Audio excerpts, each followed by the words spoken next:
అందరికీ నమస్కారం.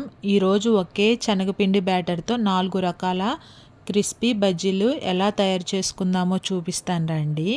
ముందుగా ఒక బౌల్ తీసుకొని దానిలో మనము శనగపిండి వేసేసాను.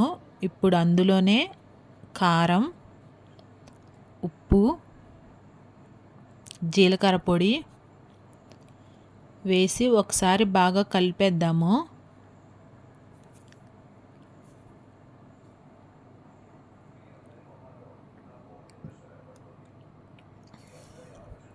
ఇప్పుడు కొద్దిగా నీరు పోస్తూ బజ్జీలకి సరిపడేలా స్మూత్ బ్యాటర్ అనేది తయారు చేసుకోవాలి.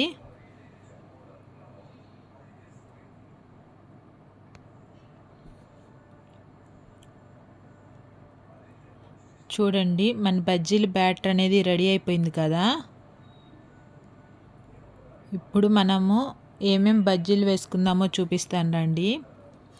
ఫస్ట్ నేను స్వీట్ పొటాటో తీసుకుంటున్నాను. దీన్ని చెక్కు తీసేసి ఇలా స్లైసెస్గా కోసుకోవాలి.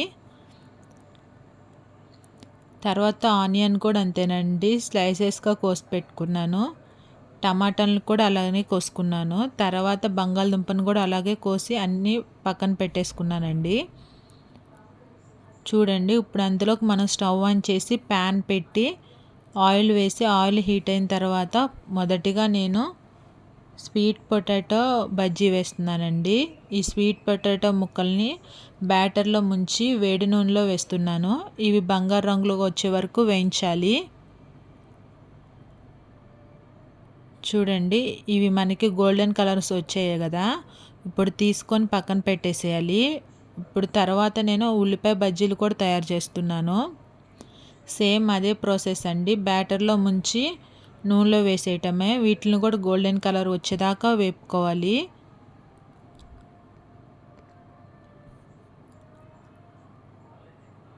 ఉల్లిపాయ బజ్జీలన్నీ రెడీ అయిపోయాయి కదండి. ఇప్పుడు టమాటా బజ్జీ వేద్దాము. ప్రాసెస్ మొత్తం అదే ఉంటుందండి. ఇప్పుడు మనకి బజ్జీ అనేది గోల్డెన్ కలర్కి వచ్చింది కదండి. ఇవి కూడా తీసి పక్కన పెట్టేసుకుందాము. ఇప్పుడు నేను ఆలు బజ్జీలు తయారు చేస్తున్నాను.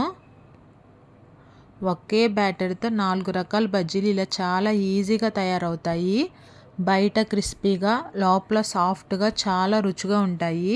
చూడండి ఎంత అందంగా గోల్డెన్ కలర్లోకి వచ్చాయో. మీరు కూడా తప్పకుండా ట్రై చేసి ఎలా వచ్చాయో కామెంట్ బాక్స్లో చెప్పండి.